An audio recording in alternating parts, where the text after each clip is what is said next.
Hello প্রিয় ছাত্রছাত্রীরা, পিয়া teaching ক্লাসে জানাই তোমাদেরকে অনেক অনেক স্বাগতম। আজ আমি তোমাদের বনগতা গুহা যে শ্রী গোবিন্দকৃষ্ণ মোদকের রচিত সেই পদ্যটি পড়াবো।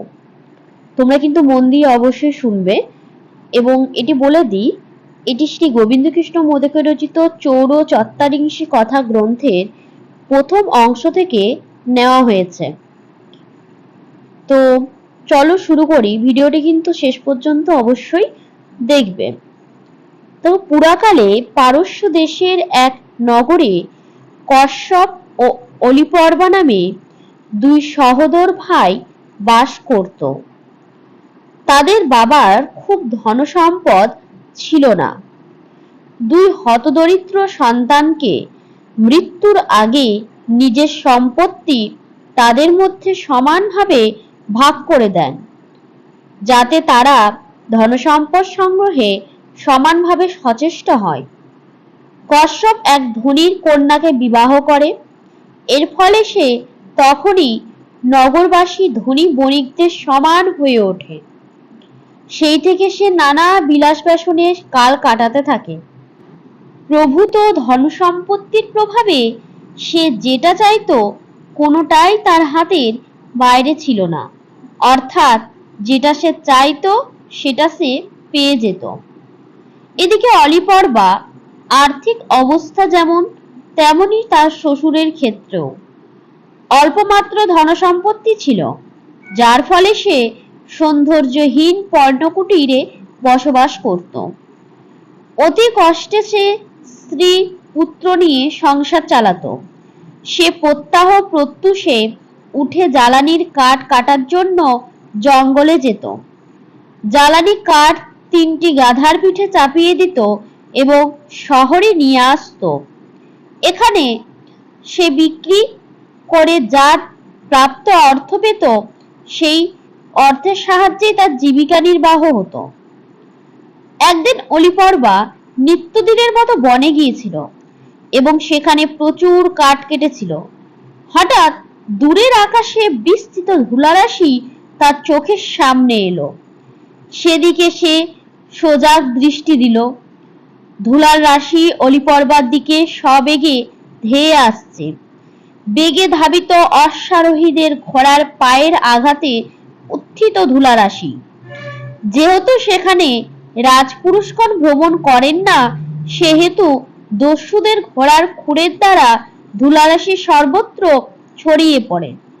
এই ভেবে সে তখনই এমন একটা গোপন স্থান বেছে নিল যেখান থেকে সে চোরদের সবকিছু দেখতে পায়, কিন্তু তাকে কেউ আক্রমণ করতে পারবে না। চোরেরা যতক্ষণ না সরে যাচ্ছে ততক্ষণ সে এই গুপ্ত স্থানে লুকিয়ে থাকলো। চোরদের কাছে আসতে দেখে সে তৎক্ষণাৎ নিকটবর্তী গাছে চড়ে বসলো। সেই গাছের শাখা ঘন পল্লবে আচ্ছন্ন। যেখানে সে বসেছিল সেখান থেকে সে সবই দেখতে পাচ্ছিল, কিন্তু অশ্বারোহীদের কেউ তাকে দেখতে পেল না। সেই গাছের খুব কাছে একটি বিশাল প্রস্তর গুহা ছিল। সেই পাহাড়ের শিকড় বা চূড়া ছিল খাড়া এবং উঁচু, ফলে কোনো মানুষ সেখানে যেতে পারত না বলে তাদের যাওয়া দুঃসাধ্য ছিল। তারপর সেই অশ্বারোহীরা পাহাড়ের পাদদেশে এসে ঘোড়া থেকে নামলো। অলিপর্বা তাদের গুণে জানালো তারা সংখ্যায় 40 জন আছে। তাদের নিজের নিজের ঘোড়া শক্ত গুল্ময়ে বেঁধে লাগাম খুলে দিল। গলায় তাদের ধানের থলে বা ব্যাগ জড়ানো ছিল। তারপর তারা সকলে নিজের নিজের ধনরত্নপূর্ণ থলে নিল। সেই থলে সোনা রূপা প্রভৃতি রত্নে পরিপূর্ণ ছিল। তাদের মধ্যে একজন বিশিষ্টাকারের ছিল। তাকে অলিপর্বা দস্যু সর্দার মনে করল। সে পাহাড়ের সামনে এলো এবং একটি মন্ত্র পড়ল। হে পীড়নকারীদের রাজা, হে অপহরণের দক্ষ শিক্ষক, হে ডাকাতের ডাকাত, অভিবাদন গ্রহণ করুন, অনুগ্রহ করে দরজা খুলুন। এই মন্ত্র পাঠ করা মাত্র দরজা খুলে গেল। তার ফলে গুহার অভ্যন্তর স্পষ্ট হলো। সেই পথে সব অনুচর প্রবেশ করলে পরে সেই চোরদের সর্দার প্রবেশ করলো এবং দরজা স্বয়ং বন্ধ হয়ে গেল। সেই চোরগুলি কিছুক্ষণ গুহার ভিতরে থাকলো। সেই পর্যন্ত অলিপর্বা গাছের শাখায় লুকিয়ে থাকলো। সে চিন্তা করলো যদি সে গাছ থেকে নেমে ঘরের দিকে রওনা দেয় তবে সেই চোরেরা গুহা থেকে বেরিয়ে আসবে এবং তাকে দেখে তারা প্রাণে মেরে ফেলবে। এই চিন্তা করে সে সেই গুপ্ত স্থানে লুকিয়ে থাকলো। সেখান থেকে প্রথমে দস্যু সর্দার গুহা থেকে বেরিয়ে এলো। গুহার দ্বারে থেকে সেই সর্দার সব সহচরকে একে একে বেরিয়ে আসতে দেখলো।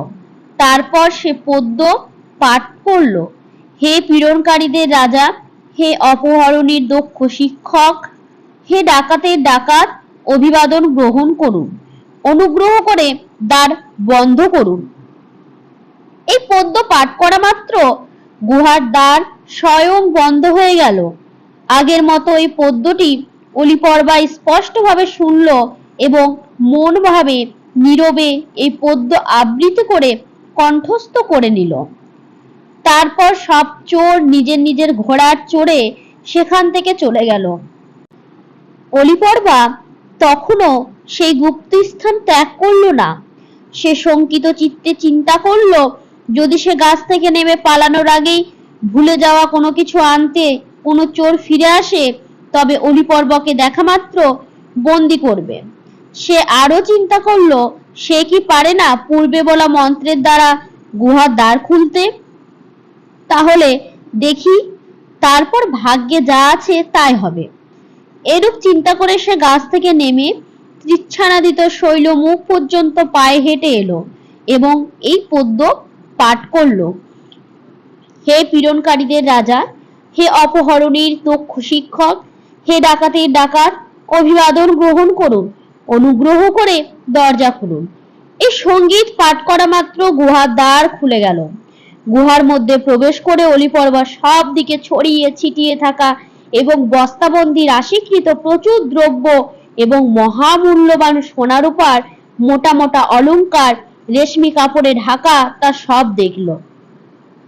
তারপর সে তার গাধাগুলো যতটা বহন করতে সমর্থ সেই পরিমাণ স্বর্ণপূর্ণ কয়েকটি মৃগচর্ম নির্মিত থলি গ্রহণ করলো। সেই বস্তাগুলোকে টানতে টানতে দরজার কাছে নিয়ে এলো। তারপর দরজা খোলার মন্ত্র পাঠ করে গুহার দ্বার খুলল। সোনা থেকে পূর্ণ বস্তা থলে গুহার বাইরে নিয়ে এসে গাধাদের পিঠে চাপিয়ে কাঠ দিয়ে তা ঢেকে দিল। তারপর সে দ্বার বন্ধের মন্ত্র পাঠ করলো। দরজা তখনই বন্ধ হয়ে গেল।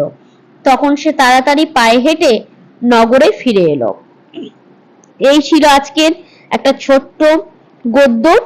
যদি তোমাদের ভালো লেগে থাকে অবশ্যই কিন্তু চ্যানেলটিকে সাবস্ক্রাইব করে দেবে। যদি এরকমই নতুন নতুন তোমরা ভিডিও পেতে চাও তো অবশ্যই কমেন্ট সেকশনে কিন্তু কমেন্ট করে জানাবে। আবার আজকের ভিডিওটি এই পর্যন্তই। নেক্সট ভিডিও খুব তাড়াতাড়ি নিয়ে আসবো।